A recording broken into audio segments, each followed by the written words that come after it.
안녕하세요. 저는 인천연구원에서 관광정책을 연구하고 있는 심진범이라고 합니다.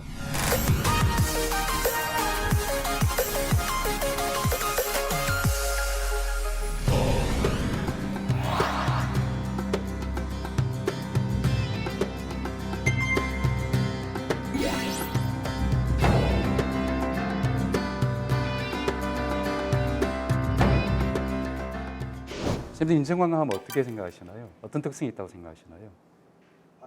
바다, 예. 국제공항, 예. 지금 말씀처럼 바다도 나오고 국제공항도 나왔죠, 그죠? 우리가 생각하면은 인천은 같은 관객시지만 대전이나 대구나 부산하고 많이 다르다고 봅니다. 그 이유는 이제 그림에서 보시는 것처럼 도시라는 공간 자체가 다양한 속성으로 구성되어 있다, 이렇게 말씀을 드릴 수가 있겠습니다. 그래서 원도심을 중심으로 한 도시관광도 있고, 또 경제자유구역의 위락관광이라든지 섬해양관광이라든지 강화나 계양자유 역사문화관광이나 상당히 폭이 넓다라는 것이죠. 그런 측면에서 인천은 상당히 다양한 자원을 가지고 있고, 그 이유는 도시공간의 속성이 다양하기 때문이다, 이렇게 말씀을 드릴 수가 있겠습니다. 그러면 주로 어디를 가시나요, 선생님들? 월미도시죠. 네, 그렇습니다. 그래서 전에는 아마 월미도 중심으로 많이 가셨을 겁니다. 최근에는 보면 송도에도 주말에 사람들이 모이고 영종도에도 모이고, 그래서 제가 생각하기에는 전에는 월미도 중심의 단일 구조였다고 본다면 최근에는 송도나 영종도, 우리 소래도 마찬가지입니다. 다익 구조로 좀 바뀌고 있다.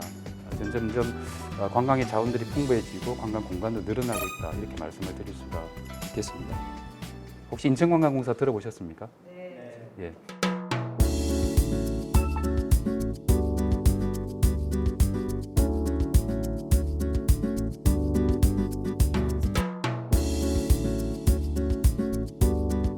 인천관광공사가 2006년쯤에 본격적으로 업무를 시작하게 됩니다.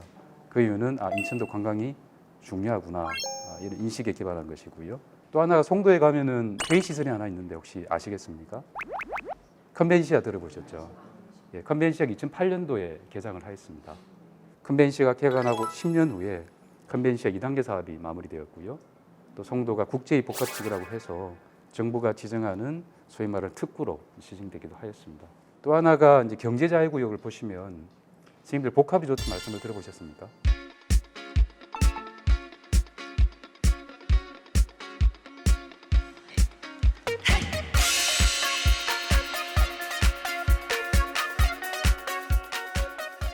이렇게 인천관광이 생각보다는 많은 사업들을 해왔고요, 많이 발전하고 있습니다. 특히 발전 가능성이 높은 이유는 작년도에 인천국제공항 2터미널이 개장을 했었죠. 올해는 크루즈 터미널이 개장을 하였습니다. 그리고 내년 초에는 인천국제 신여객 터미널의 개장을 준비하고 있습니다. 이처럼 전반적으로 인천관광의 변화는 빨리 진행되어 왔고, 생각보다는 우리 인천관광의 발전 잠재력들이 다양한 사업 결합되는 과정에서 커지고 있다, 이렇게 말씀을 드릴 수가 있겠습니다. 인천을 이야기할 때 관광시장의 장점은 있다, 이렇게 이야기를 많이 하는데요. 그 이유는 기본적으로 수도권 매우시장이 있다는 것이고, 또 공항과 항만이 있기 때문에 외국인 관광객 유치에 상당히 장점이 있다, 이것이거든요. 네, 그게 핵심이라고 보고요. 특히 외국인 관광객 관점에서는 인천공항과 인천항을 통해 들어오는 관광객의 비율이 70%가 넘습니다. 예, 약 1,100만 명이 인천을 통해 입고 가는 것이죠. 말 그대로 관문도시 기능을 충실히 하고 있다, 이렇게 볼 수가 있겠습니다. 특히 이제 주목할 부분은 성장 속도입니다. 전반적으로 전체 국가관광 산업의 성장 속도보다 인천이 빠르다, 이렇게 보시면 될 것 같고요. 그래서 비중은 아직까지는 약 3% 정도지만 성장 속도가 빠르기 때문에 가능성이 있지 않겠냐라는 판단인데, 선생님들 어떻게 생각하시나요? 앞으로 인천의 미래 관광 산업들이 성장할 거라고 보시나요? 네. 네, 저도 그렇게 보는데요. 그러면 도시 정책에서 왜 관광이 중요한지 이걸 좀 같이 좀 말씀을 나누고자 합니다. 첫 번째는 관광은 바로 산업이다라는 것이죠. 지금 그림에서 보시는 것처럼 전 세계 GDP와 일자리의 10개 중 하나는 관광산업이라고 이야기를 하고 있습니다. 그 이유는 관광이라는 것이 숙박이나 식음이나 혹은 교통이나 엔터테인먼트나 쇼핑 등에 해서 다양한 영역과 결합되는 산업이다라는 것이고요.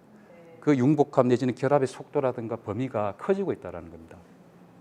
그런 측면에서 관광은 앞으로 계속 성장하는 산업이 될 것이고, 이 성장하는 산업이 결국 지역의 부를 만들고 일자리를 만들 것이다. 이것 때문에 중요하다, 이렇게 말씀을 드릴 수가 있겠습니다. 결국 이런 산업적인 관점 때문에 관광은 지역 활성화의 수단으로도 주목받고 있습니다. 그 이유는 기본적으로 시민이 아니라 외부 방문객들의 유입을 촉진시키고 그분들의 소비를 활성화시킬 수 있기 때문에 도시에 불을 만든다는 관점이 되겠죠, 그죠? 문제는 이런 과정에서 약간의 부작용이 생길 수도 있다라는 것이죠. 특히 최근에 관광객들이 테마파크라든지 리조트라든지 이런 것도 물론 가지만 지역 주민들이 생활하시는 일상의 공간으로 계속 들어가고 계시거든요. 선생님 북촌 많이 아실 겁니다. 결국 그런 과정에서 관광객과 지역 주민의 마찰이 일어날 수도 있고 여러 가지 혼잡에 따른 부작용이 생기게 되죠, 그죠? 그리고 관광 이런 사업을 할 때는 결국은 그런 과잉 관광에 따른 부작용까지도 염두에 두고 균형적인 관점에서 관광 정책을 펼 필요가 있다. 또 같이 좀 말씀을 드리겠습니다.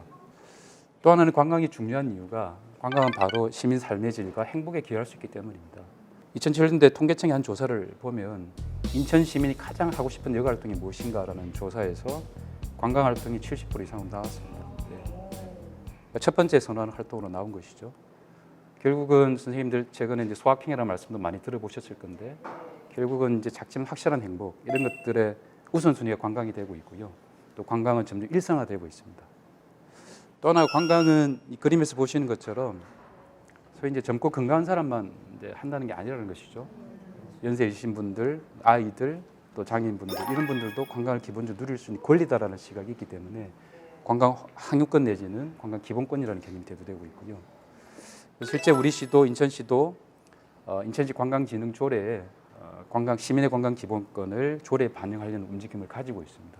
다시 말해서 시의 책무로 관광 기본권을 본다라는 것이죠. 이처럼 관광은 산업이기도 하고 또 시민 행복을 지키는 수단으로 상당히 중요하다 이렇게 말씀을 드릴 수가 있겠습니다.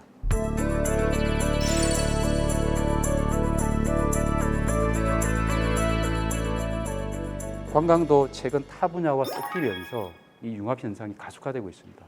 이런 과정에서 관광의 창의성들이 표현되고 있는데 예를 들면 아까 보신 것처럼 문화예술이라든가 의료라든가 ICT 기술 같은 것들이 관광과 결합되는 과정에서 관광의 폭이 훨씬 더 넓어지고 있습니다. 그래서 결국은 시가 가지고 있는 자원들 혹은 우리의 산업들을 어떻게 인재 분야와 연계를 시켜서 혁신해 나갈 것인가 상당히 중요하다는 것이고요. 이 그림이 바로 그런 것들을 보여주는 겁니다. 우리 있는 혁신의 과정, 융합의 과정을 잘 설계하는 지자체일수록 관광 경쟁력은 커질 수 있다 이렇게 말씀을 드릴 수가 있겠습니다. 또 하나가 이제 관광 트렌드 변화를 말씀을 안 드릴 수가 없습니다. 예, 사람들은 요즘 관광하는 방식이 바뀌고 있다는 것이거든요, 그죠? 이게 한국관광공사에서 발표한 트렌드 두 개를 제가 한번 소개를 드렸는데요. 첫 번째는 2017년도에 발표한 트렌드입니다. 그러면서 보시는 것처럼 여행이 일상화되고 있다. 예, 사람들은 자주 떠난다는 것이죠, 가까운 곳을. 예. 그리고 내 경험을 소위 말하는 SNS를 통해서 공유하고 있습니다. 예. 내가 기록하기도 하고 남들한테 소개하기도 하고 그렇게 바뀌고 있죠. 그리고 혼자 가는 여행 이런 것들이 관광의 트렌드로 발표되기도 하고요. 또는 2019년도에 이제 주요 세계 관광 트렌드를 발표를 했는데 여러 가지가 있습니다. 보시면 복합 경험이라는 표현을 쓰고 있습니다. 그러니까 예를 들면 와인을 마실 수 있는 곳, 요가를 할 수 있는, 같이 할 수 있는 곳을 찾아간다는 것이죠.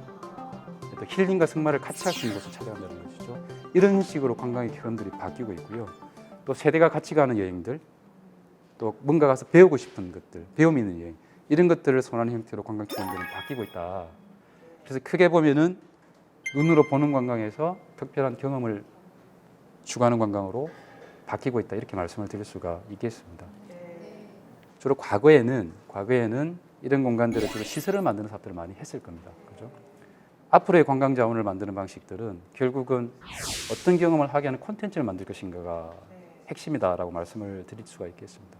이때 중요한 부분이 바로 문화예술이라든가 ICT와 같은 인재 부분과 결합하는 능력 같습니다. 결국 공간, 건물이 아니라 경험의 방식들이 관광객들이 지역을 경험하는 하나의 소재로 쓰고 있다 이렇게 보시면 될 것 같고요. 그런 측면에서 상당히 이 부분이 중요한데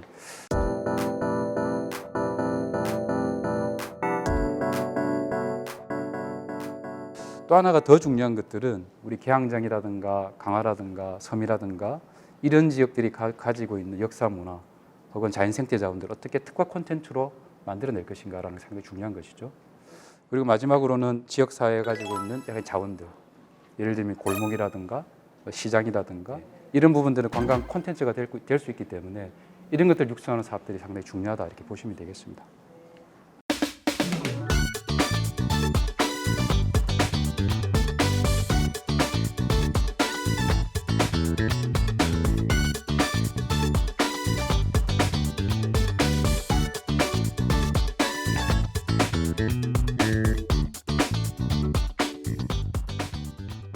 인천광이 어떻게 변해왔다.